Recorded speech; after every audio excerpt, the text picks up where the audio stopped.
I forgot my Muzak.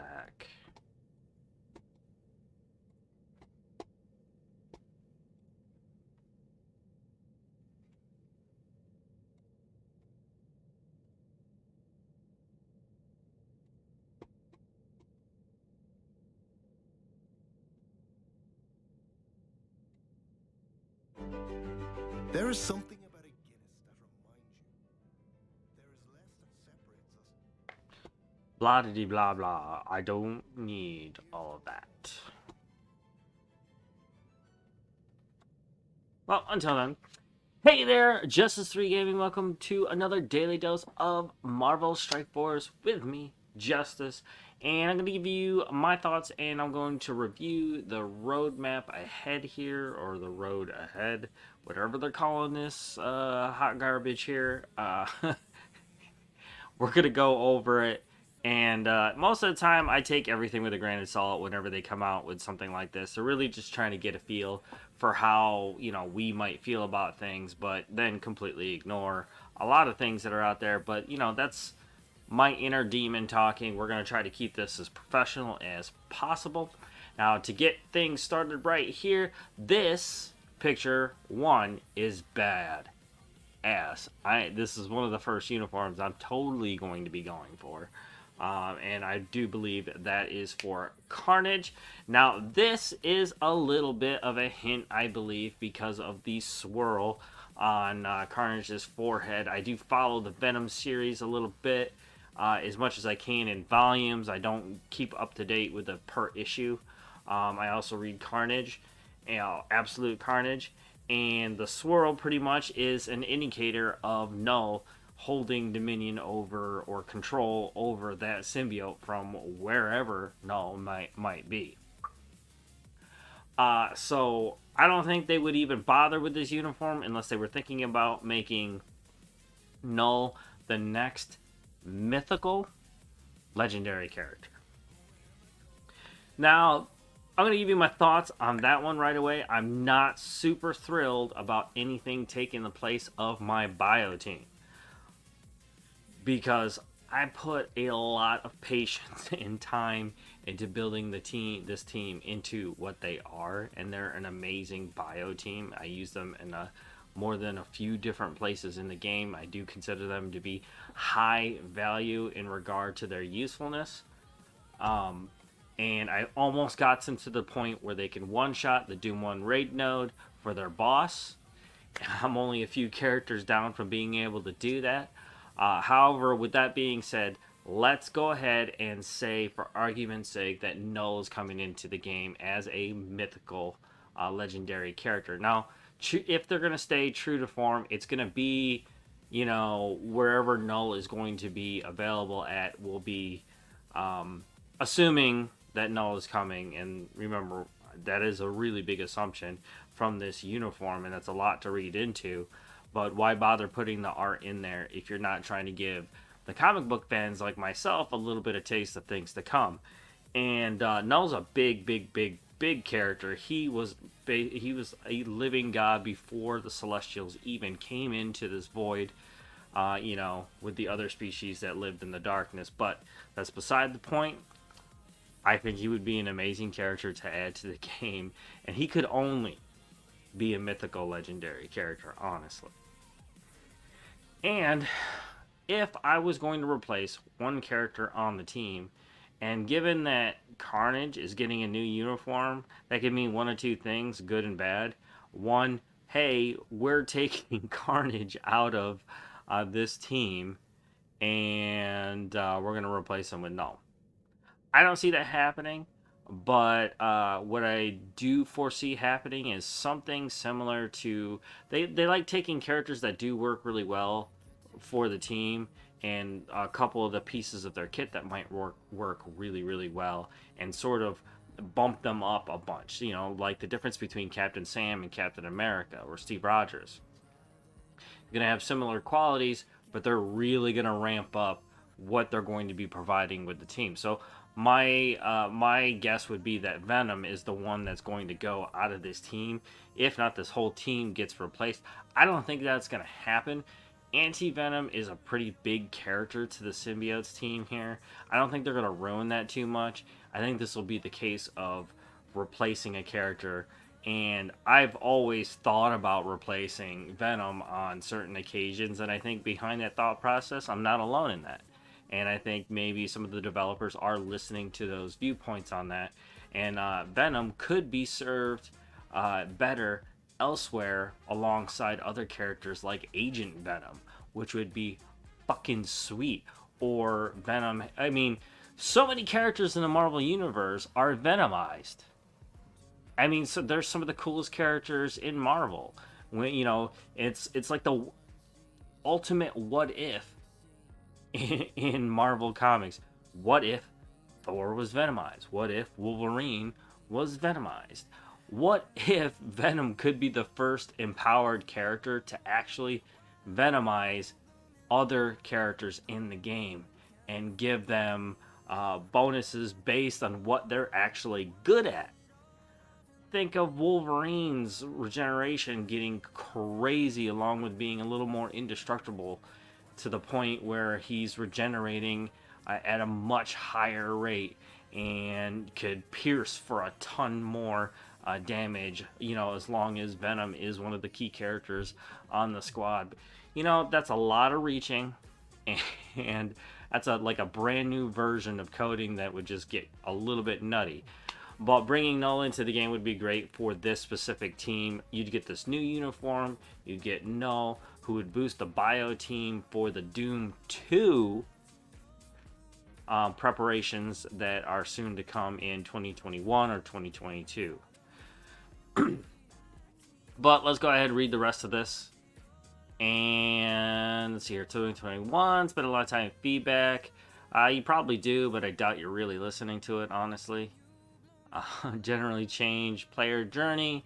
Behind the scenes development team is talking about several updates that will happen in succession over the next coming months. We came to call this the player journey. You should have been calling this a player journey from the very beginning. I mean, that's just basic game design, guys. Come on. And let's see here. T2 ISO 8. God. The economy behind the T2 ISO 8 blues is just insane. Very exclusive, and I'm pretty cool with that. I mean, as long as they hold to that rule. I mean, after about, somewhere between, 3 months to 9 months, a system gets established. And I can deal with T2 ISO 8 blues being what they are as long as they stay that way.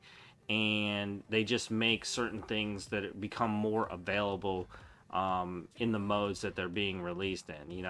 Boosting up the rewards in certain areas, or the difficulty selector is a great place to do that as well. They are making small changes like that, but man, the economy, man, just to upgrade certain nodes. I mean, certain nodes of the ISO 8 blue, it's just ridiculously expensive. It's like you can make those investments all that you want, but then when you really want to get it to class 2 or even class 3, which is insane, you still need to come up with another 150,000 ions on top of the 80 you already spent on class 2 and 40 on just bringing that character up to class 1. Now, is it worth it? It's pretty good. I mean, I just got Carnage here and Black Suit Spider-Man to really synergize well on their class 3 skirmisher and striker attributes. It's pretty awesome. They hit pretty hard, and I'm liking where it's going. Once this whole team is there, I'll more than likely be able to one-shot that boss, no problem, barring any additions to this Biosymbiotes team. Player level 85. Since like level 70, I've eternally been against increasing the player level at all. You can get more creative as a designer to make the game more playable instead of just increasing the player level again another 5 levels, which is just a drain on the gold economy that's within the game. And it's getting tedious having this rule of thumb in online games to make it to 100 and just pretty much give up on the game altogether. I hope it doesn't go that way. But it is what it is. You know, an extra 5 levels will boost an entire team's effectiveness. And, I mean, for sure, even at probably class 5, this Biosymbiotes team with 5 more levels would definitely be able to one-shot the boss node in the Bio section of Doom 1. This will assist. Well, yeah, it will assist. It's gonna be a big jump, especially for those characters with high reds. Orange Gear Economy Update. Of course you're going to do Orange Gear Economy Update. You're already priming for another gear. Yep, there it is. Jesus Christ. I was kind of, a small part of myself was sort of praying that wasn't the case. But here we go, people. Gear 16. I mean, I do like working towards new gear sets to make my favorite characters more powerful, so I'm bracing myself for the nightmare that is this description. Instead of being another iteration of Orange Gear, we're breaking the tradition and starting the next color gear, Teal. What the fuck? Everybody does that. I'm surprised you didn't do it already. Fucking basic color concepts and rarities.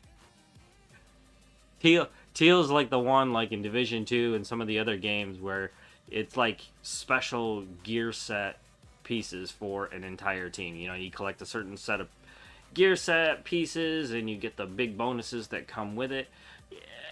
Honestly, if that's gonna kind of happen, I'm kind of with that. I mean, that would be interesting, other than just getting a boost in stats. Now, how do we get it? That's the big one.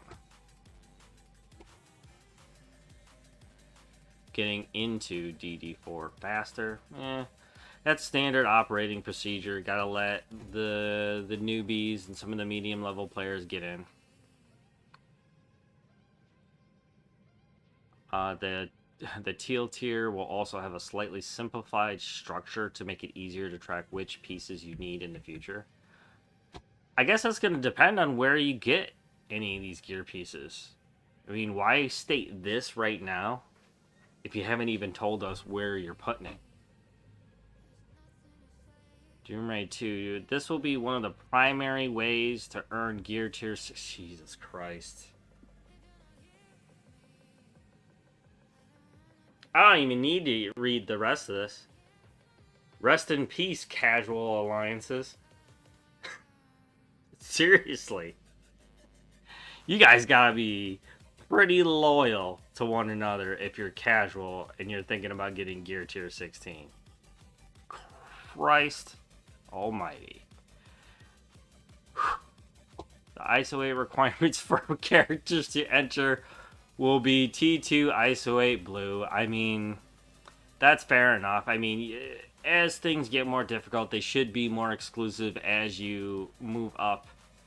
But man, I mean, I thought there was going to be more accessibility in the Doom campaign. Will mirror Doom Raid 1, exactly, so you can build on the same characters and teams. Okay. Same characters and teams. I highly doubt same characters. There's probably only 3 of the major teams that you're probably going to keep actually developing into the next iteration. And that's assuming they don't replace those teams entirely to be Doom Raid specific. Like Secret Avengers right now, that's Doom 1 specific. Yes, they're a great raid team, and any of you guys that are in, U7, it's going to be an excellent team to work with. But, like a lot of us who kind of grew through 7.5 in the difficulty selector of U7, had already started developing a symbiote team before the Astonishing X-Men team came out. One of the highest value teams in the game. I do highly recommend collecting that team whenever possible. You'll be taking that one definitely into Doom 2. Symbiotes, and the third one would be obviously the Secret Avengers. Secret Avengers, Symbiotes, and Astonishing X-Men. Those are the 3 guaranteed teams I think that are going into. one of these characters may not make it to that team. My best guess is that's going to be Venom. All these characters on this team are absolutely awesome to work with when you're playing this. When you're playing with this team, Venom's like the one like iffy one. You know, he's great giving that defense up, but I think that'll be his spread and his defense up with the regeneration. You know, on his turn will probably be the two core aspects to Null's kit if Null comes to the game and supplements this team by replacing Venom. That'll probably be it. But those are the three major teams there. Dark Dimension. Fuck. Sorry, I don't mean to cuss. I had a really tough time, getting into Dark Dimension 4. I do have fun figuring out. You guys know me if you watch the show. I like one-shotting nodes or figuring out a way to do it or developing teams in order to be able to do those things. I am looking forward to Dark Dimension 5. I've long since quit training teams for the Dark Dimension that I'm in. I already had it in my mind since 3 that I was making teams for the Dark Dimension beyond that. So whatever Dark Dimension teams I'm using now, or if they're Dark Dimension specific, they immediately get promoted to the next Dark Dimension. We're talking the symbiotes right now. We're talking Pimtech. Pimtech is an amazing team for Dark Dimension. It's just, when you're dealing with teams like that, it's really, really, really tough getting their gear situated because they do all share very similar qualities to one another. So getting those characters ready can be a bit of a task. So what are the other teams that we're going to be using? So if they stick with legendaries, we might get Null in there, obviously, as another mythical character. Now, if they're doing it right, he could be, or maybe Dormammu would be the Dark Dimension specific character. I doubt it. He wouldn't be considered legendary, just cosmic. Unless they give him a special duel. I'm gonna guess Cosmic Mystic. That would make a lot of sense to me. I do think the Mystic team in Doom 1, even with the top end dogs that are in there, still struggle a bit to make it through those nodes, especially the boss. I mean, that could just be my roster. I mean, I don't work on, they're my next big project in order to get my teams ready for Doom 2. There might be some additional requirements. Why? I mean, if you're already doing Gear Tier 16, I mean, you're already losing the individual player. I mean, if you want to get into Dark Dimension 5 and get Dormammu, tough luck, bud. Because you're not getting in there without an alliance, and they have to be semi-serious about getting there.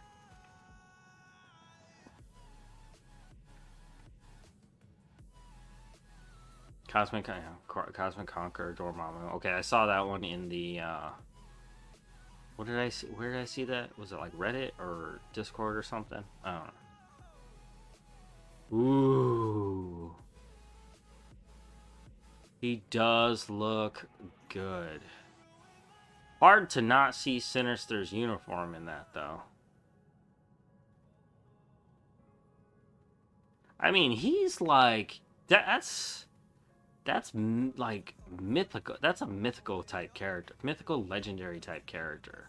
But I could be wrong. Jubilee's a legendary character. Wow. I can't even think of what his kit could possibly be. I mean, it's got to be like all AoE oriented damage. That would be insane. Or he could be a controller. What did they say? What did they call him? Cosmic? Nah, that's it. That's all they gave him. They're probably still working on the idea of what traits he's gonna get. Alliance War on the game mode. We understand the desire to keep things fresh with periodic updates. We recently ran a playtest with nearly 100 players to get feedback on some of the proposed changes to streamline the experience. The feedback provided by those players gave us some clear direction on how to improve the experience. We're implementing these changes in the second round of playtesting in the near future. With a second round of feedback, we should be able to make some meaningful updates to Alliance War Live in the coming months. Be sure to read our weekly Friday posts for more updates in the near future. I'll keep up with that. I do like reading them and looking forward to certain things and complaining. Real-time arena. Leave this mode alone right now. I'm already too frustrated with this fucking mode. I'm dreading reading this.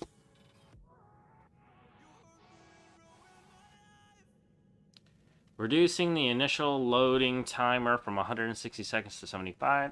That's fair. That's fair. Sometimes you don't need all that.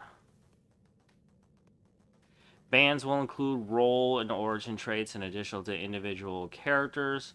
I don't know how that affects things too much. I mean right now the big Jesus. I'm already looking at that first line.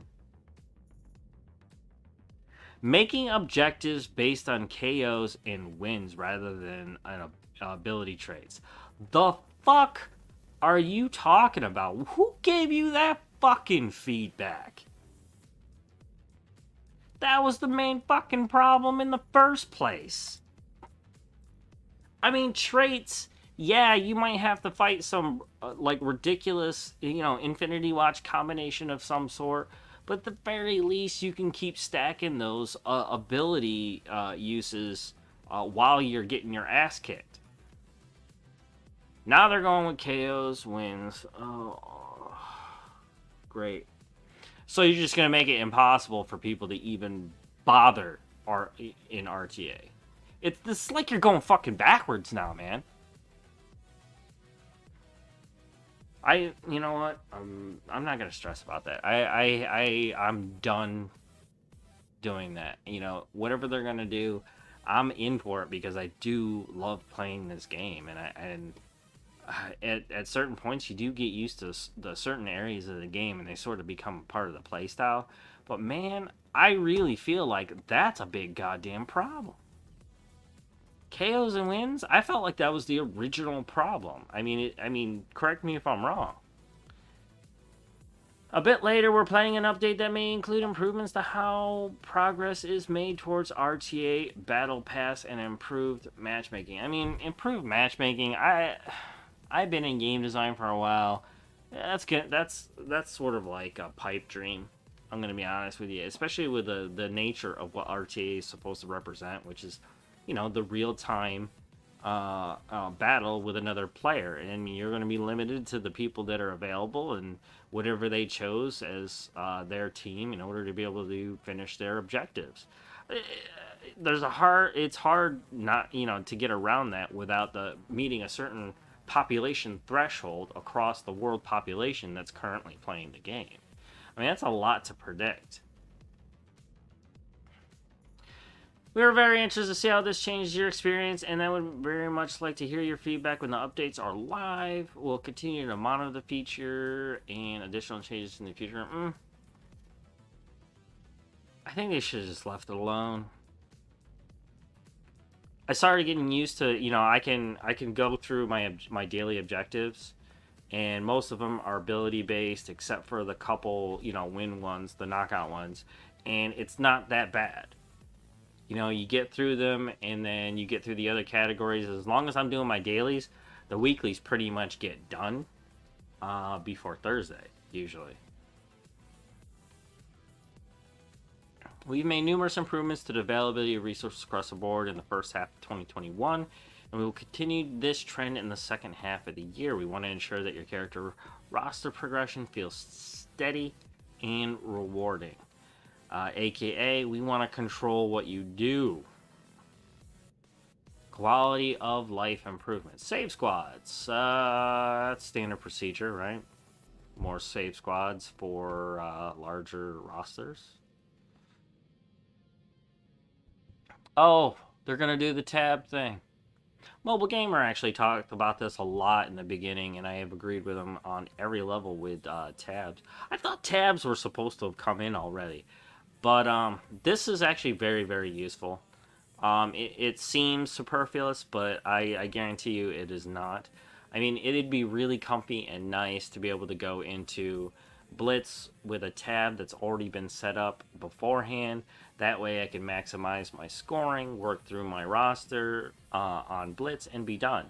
And not have to dick around for like 10 or 15 minutes when I need to switch modes in order to select a team for that mode.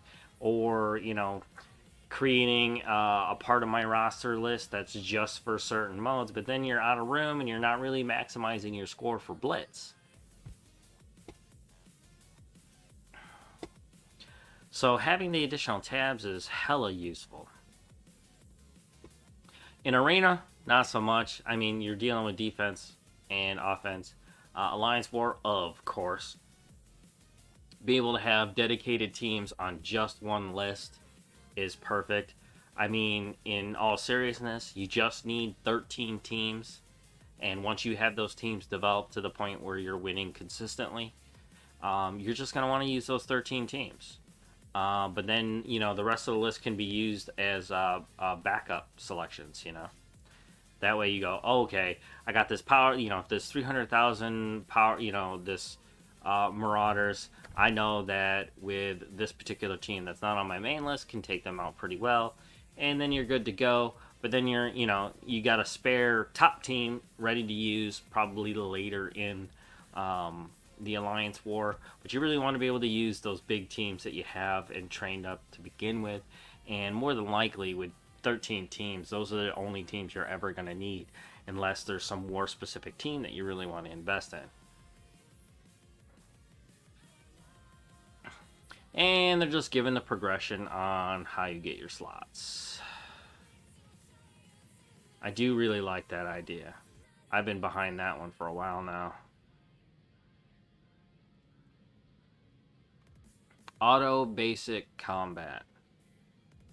Highly requested. Definitely excited to deliver it. I can see how that could be useful. There are a lot of times where you need to just speed things up by using the basic and you don't want to use your powers. I mean, auto basically is a power dump. It's just going to use whatever it's got stored up currently and what might be the most powerful in order of your kit. And that kind of sucks in a way where if you do need to auto, like that's the fastest way to get through that last part of your round probably. You just want to use your basics so you can charge up your characters. Well, this is an easy way to do it. Turning on this advanced option will give you a second option in the auto combat to instruct your characters to only use basic attacks. Okay, that makes sense. The big weakness here would have been just turning that on in just the settings, but this clearly states that it turns it on and just makes basically a button available on your screen while you're fighting. Hey, I want to auto basic. Boom, you're done. I would just leave that on, unless you got a problem with it being on your UI. This will be especially helpful in modes like raids. Where I already said that actually. Sort by character level.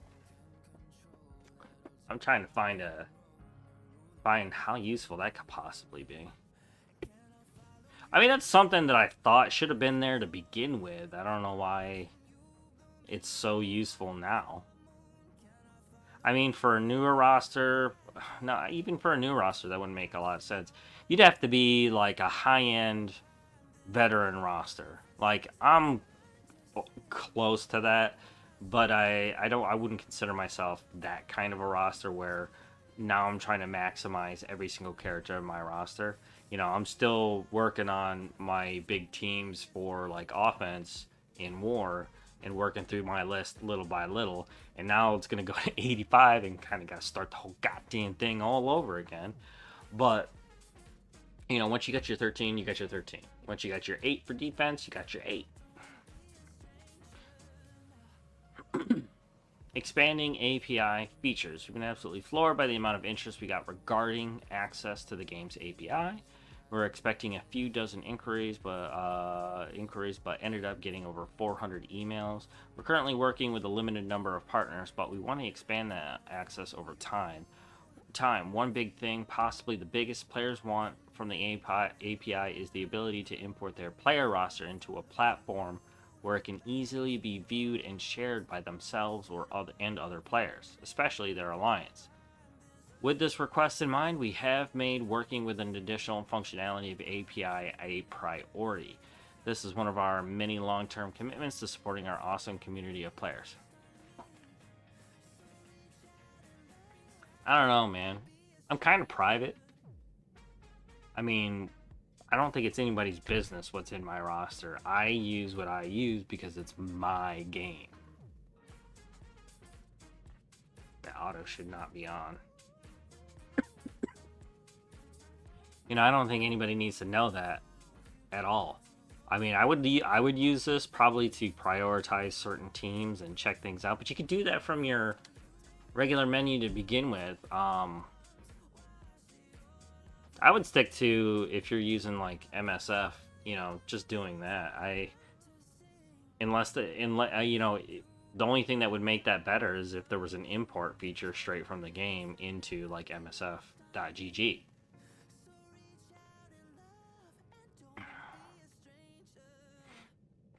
Now, what would be really useful though is if, like, you know, when you're doing your raids or whatnot, you can place players based on the teams they've set up for that particular raid.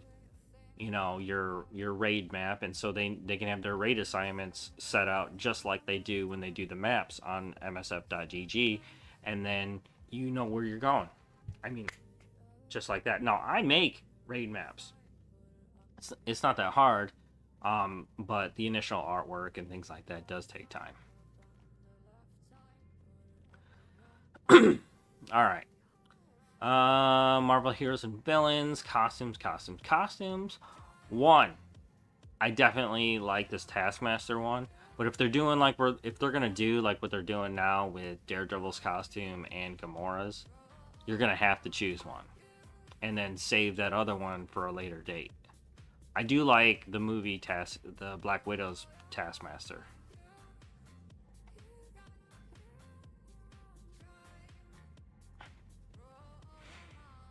Early 2022, using the scope of the view limited 6 months ahead, reasonably reliable targets, something particular outside of the scope that we can't just wait to announce. New game mode. Oh, good God. I don't know if I'm gonna like this. Grand Tournament. Ooh, can we get the collector and all that stuff?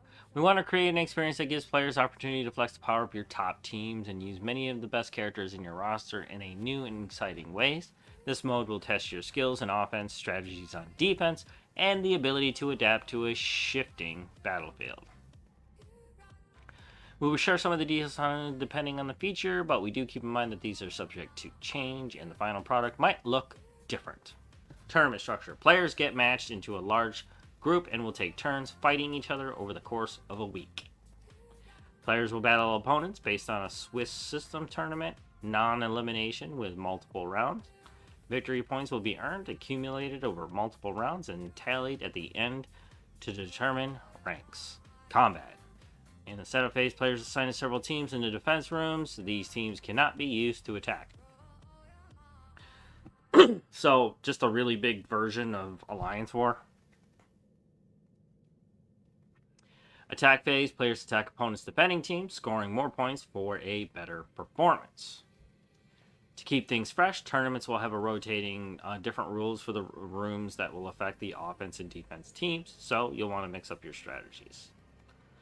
So it's sort of like practice for war without the consequence of losing your energy or messing up your alliance's progression through the war, and then, you know, having someone chew your ass out at the end of war. That's a little bit taxing. Tournaments will be a part of a season lasting several months. All the victory points earned in that division time will place players into divisions. The better your division, the better rewards you will receive at the end of the tournament. Divisions will contribute to your rank on the global leaderboard. So, this is a neat idea. I'm concerned with who is getting what rewards, though. Because if you're just a powerhouse veteran player who does this for a living, much like I'm trying to do, it seems like you could have a huge advantage in this area. So I'm hoping they're keeping that in mind when they're designing how the victory points are being dealt out and what rewards you're getting and why you're getting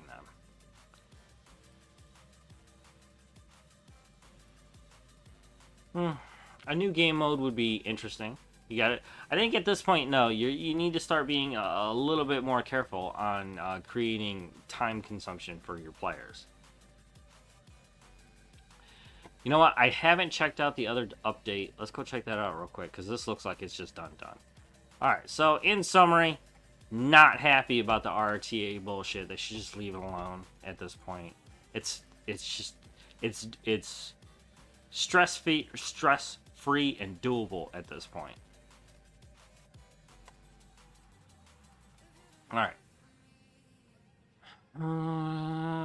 Veiled threats.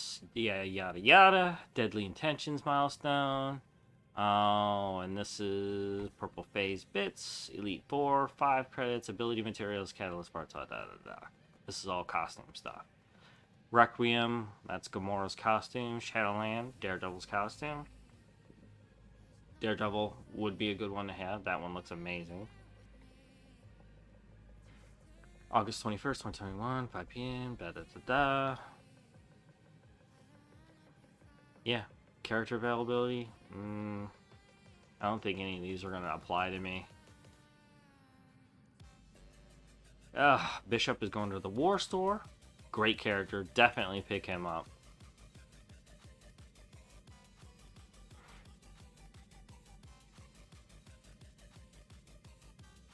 Hydra Sniper. Bit conversion.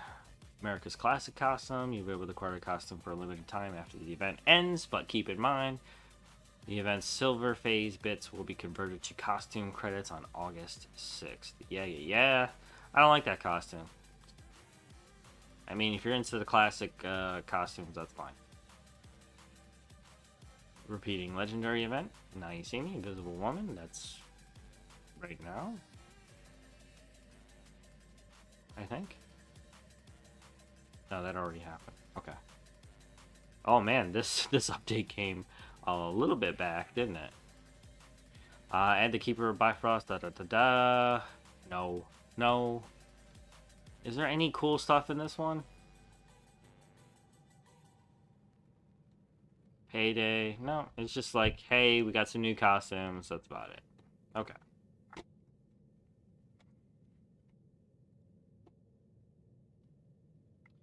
So, definitely hyped for this one, man.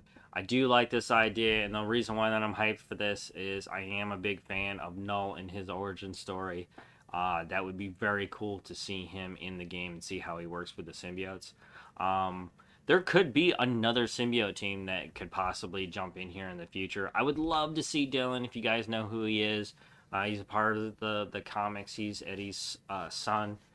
And, oh man, would he be a cool character to add. Same with, like, a character like Toxin. That would be an amazing one.